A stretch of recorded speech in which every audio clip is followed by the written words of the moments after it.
Homélie de saint Grégoire Palamas. Si la mort des saints mérite d'être honorée, et si la mémoire des justes se célèbre par des louanges, combien plus devons-nous entourer d'éloges le souvenir de Jean, qui occupe la place la plus éminente parmi les saints et les justes. Il a tressailli de joie avant de naître. Il a marché devant le Verbe de Dieu incarné pour nous et a proclamé sa présence. Le Verbe, à son tour, a glorifié Jean et a attesté qu'il était plus grand que les prophètes, les saints et les justes depuis le commencement du monde. Toute la vie, en effet, du plus grand parmi tous les enfants des femmes est le miracle des miracles. Outre la vie entière de Jean, prophète dès avant sa naissance et le plus grand des prophètes, c'est aussi tout ce qui a rapport avec lui bien avant sa naissance et après sa mort, qui surpasse tous les miracles.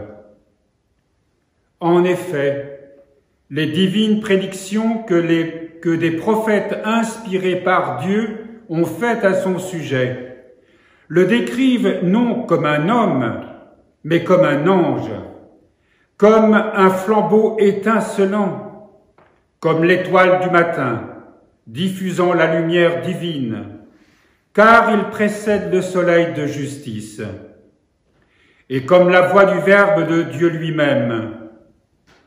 Or, qu'y a-t-il de plus proche du Verbe de Dieu et qui s'apparente le plus à lui que la voix de Dieu? Lorsque le moment de sa conception approche, ce n'est pas un homme, mais un ange qui descend du ciel pour mettre fin à la stérilité de Zacharie et d'Élisabeth.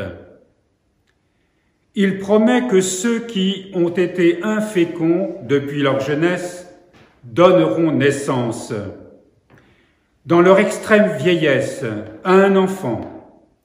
Il prédit que la naissance de cet enfant serait la cause d'une grande joie, car elle annoncera le salut de tous les hommes. Car il sera grand, dit-il, devant le Seigneur. Il ne boira pas de vin ni de boisson fermentée, et il sera rempli de l'Esprit Saint dès avant sa naissance. Il fera revenir de nombreux fils d'Israël au Seigneur leur Dieu. Il marchera avec l'esprit et la puissance d'Élie. Ce passage est tiré de l'Évangile de Luc au 1er chapitre. Jean, en effet, sera vierge comme lui, et il habitera au désert plus que lui, et il reprendra les rois et les reines qui agiront à l'encontre de la loi. Mais il l'emportera sur Élie, surtout pour la raison qu'il sera le précurseur de Dieu, car, est-il dit, il marchera devant le Seigneur.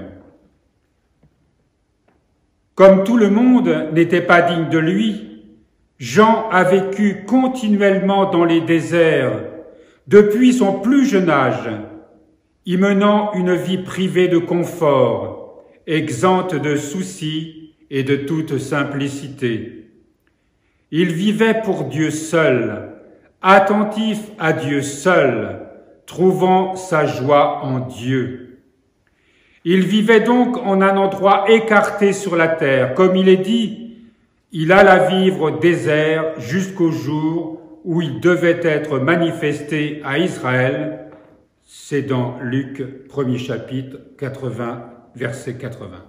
De même donc qu'en ce temps-là, le Seigneur, mu par son ineffable amour envers nous, descendit du ciel pour nous qui étions tous impies. De même, à cette époque, Jean sortit du désert pour nous, afin d'aider à la réalisation de ce dessein d'amour.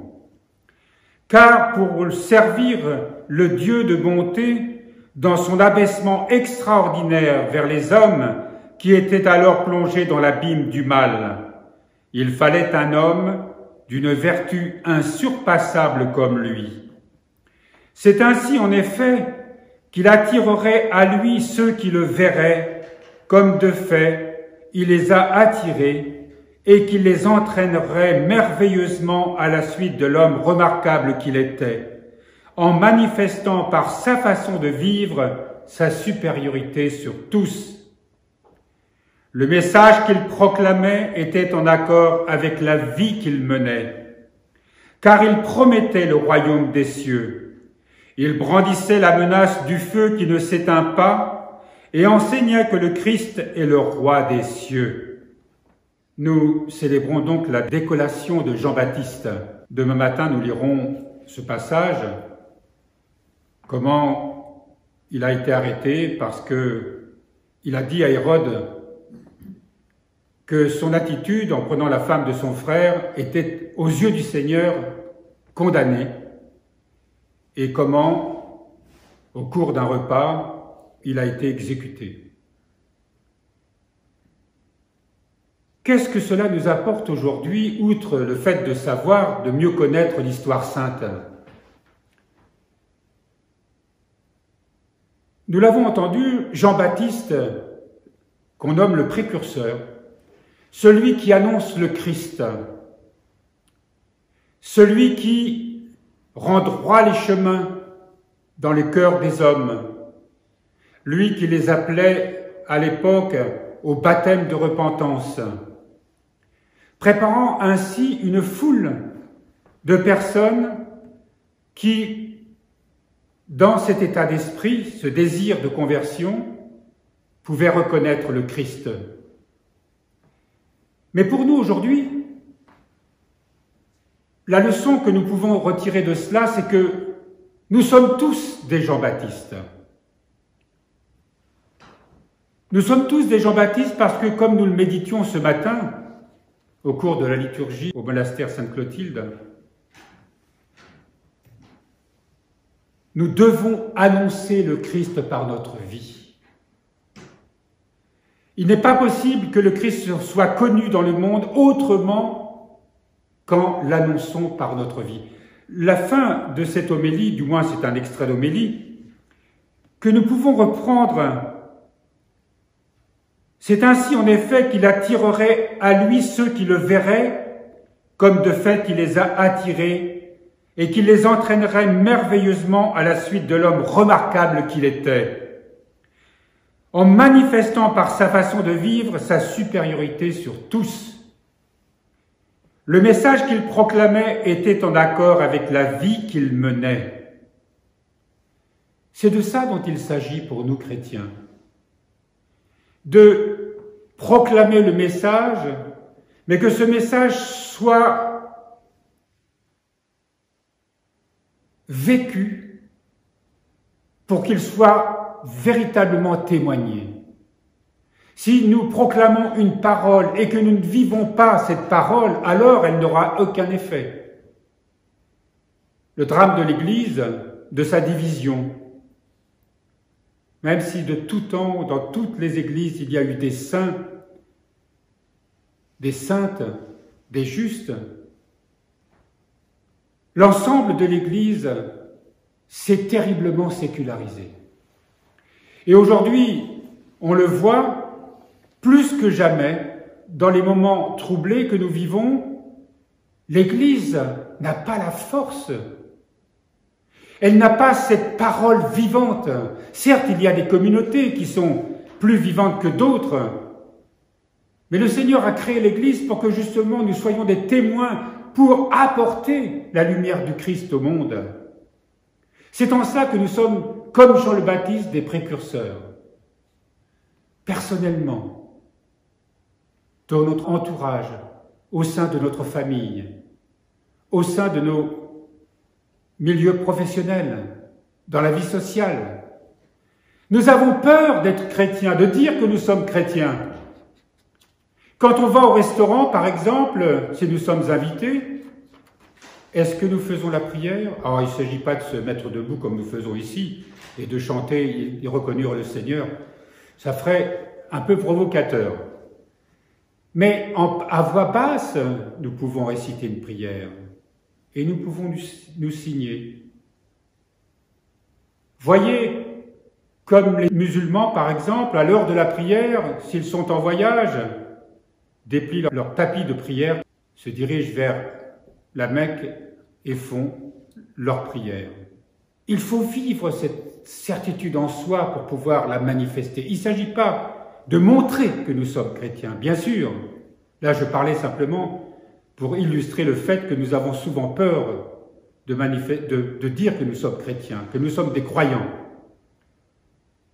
Mais dans notre vie, si nous sommes habités par une vie de prière, si nous sommes habités vraiment par une foi fervente, si nous avons mis Dieu au milieu de notre vie en tout et pour tout, alors cette lumière du Christ, celle que les apôtres ont vue au mont Tabor, celle de la résurrection, rayonnera en nous. Parce que si elle ne nous habite pas, nous ne pourrons pas parler du Christ sérieusement. On ne nous croira pas. Une communauté qui n'est pas une communauté de frères et de sœurs rayonnant véritablement de l'amour du Christ, c'est une communauté de personnes rassemblées autour de points communs, d'une croyance commune, un peu enfermée dans un quant à soi, mais qui n'aura pas véritablement, qui ne portera pas la vocation à laquelle elle est appelée. Ce que nous dit Jean-Baptiste aujourd'hui, et nous célébrons cet homme qui, ce prophète, grand parmi les grands, qui a donné sa vie. Est-ce que nous allons donner notre vie aussi? Oh, ce serait bien rare d'être exécuté. D'ailleurs, en France, la guillotine a été rangée dans le musée de l'histoire. Mais si nous croyons vraiment que Dieu nous aime d'un amour fou, infini, qu'il nous accorde des grâces en abondance, de quoi pourrions-nous avoir peur? Nous allons tous mourir, un jour ou l'autre. Si nous mourrons dans cet état d'esprit, alors nous mourrons à l'heure de Dieu. Et notre mort même sera un jaillissement de la vie éternelle. Quels que soient les moments que nous aurons à vivre dans cette vie, si nous sommes vraiment pleinement confiants en cet amour miséricordieux de Dieu pour nous, pour chacun d'entre nous, mais pas seulement pour les hommes tout entiers, mais aussi toute la création, Dieu veille sur nous, nous n'avons rien à craindre. Sa mère toute pure, sa mère immaculée, veille sur nous, sur chacun de nous, comme une mère attentive. Dès qu'on se tourne vers elle, elle répond. Nous le savons dans l'expérience de la foi. Et nous savons que toutes les grâces dont nous avons besoin, nous les recevrons si nous désirons réellement. Rappelons cette phrase de Léon Bloy. Quand on prie, on demande ce qu'il nous plaît. Mais Dieu nous donne ce qu'il nous faut. Et faisons-lui confiance en tout et pour tout. C'est pas parce qu'on croit en Dieu qu'on va mourir avant l'heure, ni qu'on va mourir martyr. Ça, ce sont des peurs naturelles que nous avons. Bien au contraire, nous aurons une paix profonde. Nous aurons une liberté réelle. Parce que, affranchis par tous les chaînes des passions, nous aurons une joie ineffable. Et c'est ça que le monde verra. Et c'est ça que le monde aura envie de vivre. Et ce sont des cœurs remplis de cette lumière divine qui permettra à Dieu de déverser ses grâces sur toute la terre. Le monde n'est pas condamné à disparaître. Il y aura des épreuves. Il y aura des catastrophes. Il y aura des jours sombres à venir. Mais Dieu nous appelle à être ceux qui permettront demain à ce printemps éternel de venir, parce qu'il a vaincu la mort, parce qu'il est ressuscité, parce que le diable est vaincu, parce que la vie, aujourd'hui, ici et maintenant, a été redonnée, je parle de la vie éternelle, a été redonnée aux hommes.